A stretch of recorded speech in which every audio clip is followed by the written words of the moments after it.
Hello there. Today I'm going to be talking a bit about how to make gold in Stronghold Kingdoms. Now this video is sort of in response to a question I received from a viewer asking how to make gold quickly in Stronghold Kingdoms. And the thing is, it's a very in-depth question. There is no quick way just to score a lot of gold. You're going to have to build up an economy, and the larger this economy gets, naturally, the more gold it's going to make you. So we're going to start off by taking a look at the different ways we can earn gold in Stronghold Kingdoms. Now, of course, the first and probably most obvious one is through the taxation system. Now, gold will continually trickle in as you're playing the game, depending upon your tax rate. Now, in my current villages, I actually was bribing my peasants, which means that I was giving money away to increase the popularity. But now, as you can see, I turned the taxes up a bit, and this means that this village will be kicking off some tax money.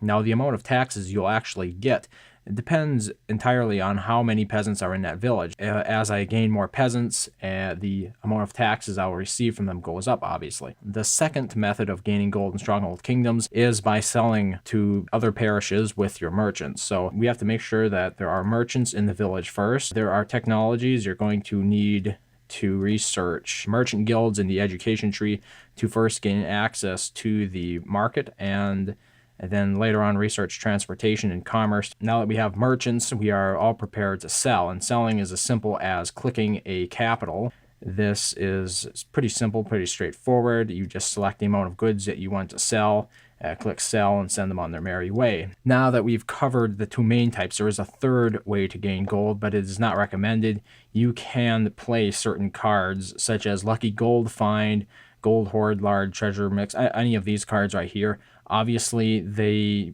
don't give you much gold, but if you needed gold immediately, it might be an option for you. Even the diamond card only gives you 3,000 gold, which when put into perspective is a pittance for a diamond card. It's a really sad amount of gold. Would not recommend you spend cards on giving yourself gold. It is much better to spend your cards to either increase your productivity or your popularity, so you can either sell more goods or tax your peasants more to get that extra gold. So we're going to break down each of the first two methods that I mentioned, taxes and selling, or merchants.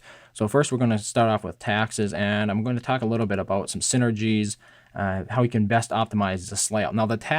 Now, when you're taxing your peasants, as I mentioned before, you want to make sure that your population is as high as possible.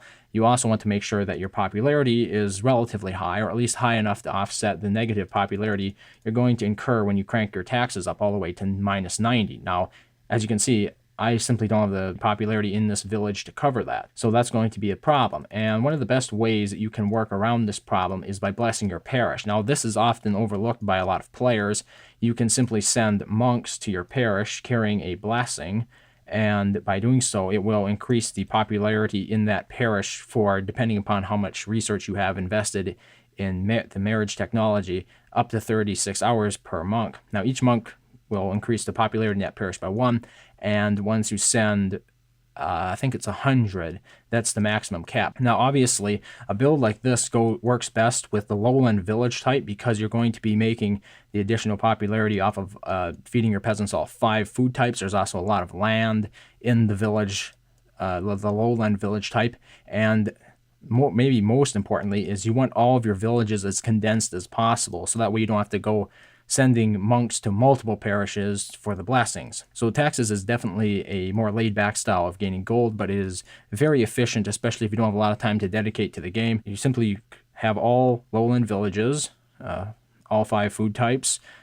crank that tax bracket all the way up, make sure you have enough food to feed the peasants, make sure you have ale, then send monks to bless the parish every day or every couple of days, and you can just pretty much sit back and watch the gold roll in. Now, some technology synergies that would go well with a build like this is basically anything that increases the popularity of your villages, or the the population in them. So just some rough ideas. You have literature, which will unlock the various entertainment buildings, which will give your village additional popularity pretty much for free.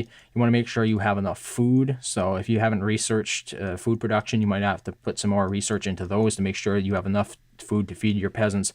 All of your food types you're using, hopefully 5 at times 4 rations for the additional boost in popularity, of course.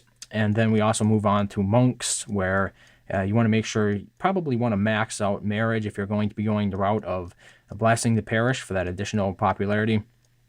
And then there is, theology. Probably want to put some research into the number of monks. Ordination would be a good technology, as well as pilgrimage. Make sure your monks get there in a reasonable amount of time. Okay, one other thing I want to mention are the cards that can go good with this build. Obviously, production cards pretty much go good anytime you want to increase the amount of goods that you're producing. So if you're in need of food, maybe you could play some production cards in the food category, food production cards.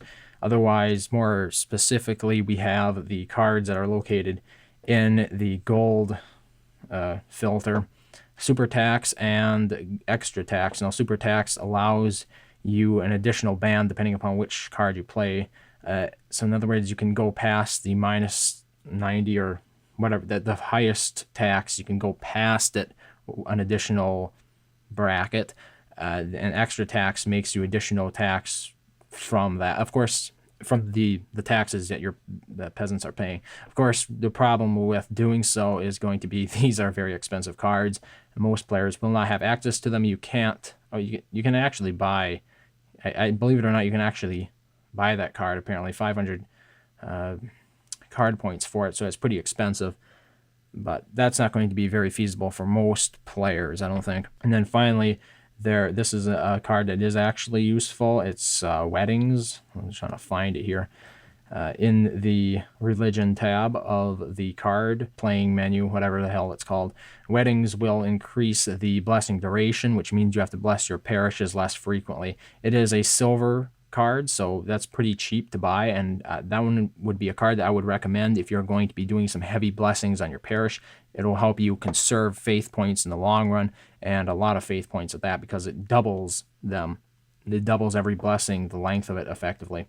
So now we've covered taxes, I think, everything that is really on the surface that's needed to be known about it.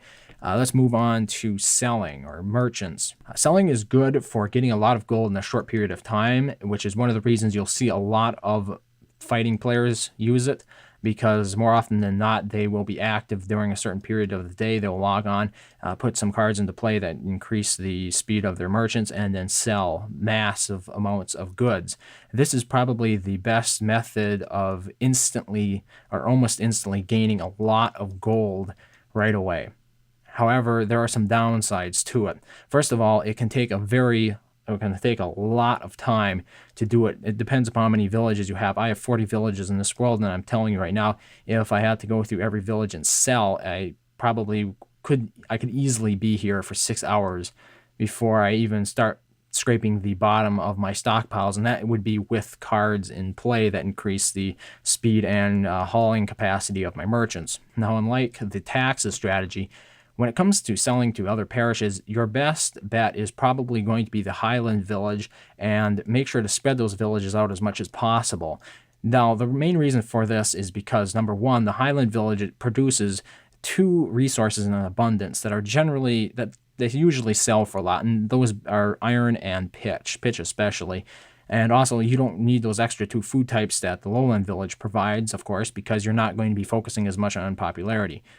So Highland is always a good village type for those who aren't aware, but especially if you're going for gaining gold through merchants more so than gaining gold through taxes, you're definitely going to want to focus on that. Now, the reason that you want to spread them out is because each parish has its own market, and as you sell to that market, the price gradually goes down. As the price goes down, you're going to be wanting to look at parishes outside of that parish to sell to instead, to keep generating a rather decent amount of revenue from those goods that you're selling. The problem is if you have all of those villages in one parish, you're going to crash that market extremely fast, and then travel time is going to be getting longer and longer as you have to search for parishes further and further outside your home county or home territory here. So that is why you want to sort of diversify as much as possible, get those villages spread out if you're going to be selling, and that will make sure that hopefully you will have high market prices, or at least decent market prices, within a short amount of travel time. In other words, you probably don't want to go outside the parishes immediately encompassing the parish the village that you're selling from is located in. Of course, the ideal parish to sell to is always your local parish because the time to it is fixed. Now, like I said, selling is good for getting a lot of gold in a short period of time, but you need to have the coffers to do so, and that means that you're going to have a lot of goods in your village. So what I'm going to run through here is some of the researches that would go good with an economy focused on this sort of gold production. So, of course, anything that increases production, be it industry, we have iron mining, pitch extraction. It could be farming that also increase more exotic types of food like bread and vegetables. Those would generally sell higher than apples. Apples, mid-game, it can really crash to very low prices, generally not as worthwhile to sell. Then, in addition to production, you probably want to be increasing your capacity for storage. So anything in the engineering branch will probably be useful to you. Increase it as you increase production, of course, so that way you can keep pace, make sure that none of your goods are wasted, and it also gives you more flexibility in regards to the time in between trading sessions that you can afford to let it go. Then, of course, we have merchants. As I mentioned before, you want to make sure all this merchant stuff should be maxed out, transportation especially, merchant guilds as well. You want to build as many. Ideally, you will want to build all of your markets in your village. I personally don't have a village with all markets built, but once you have all markets down, you can actually recruit 50 merchants, which will allow you to sell goods much faster from your stockpile. But definitely want to make sure that you optimize. You want to make sure that the time you invest sending these merchants out, you are sending out as much as possible. That way you don't have to spend as much time on it. Now, we're going to take a look at some of the cards, or in other words, boosters that we can use to enhance the rate at which we trade. One of my favorites, of course, is the premium token. Now, you can get 2-day premium tokens essentially for free. 7-day premium tokens are given away frequently in contests and seasonal events hosted by Firefly. And otherwise, you can just buy 7-day and 30-day, I should say, premium tokens using crowns. Now, the reason that I really recommend this is not due to auto trading. That's pretty much useless.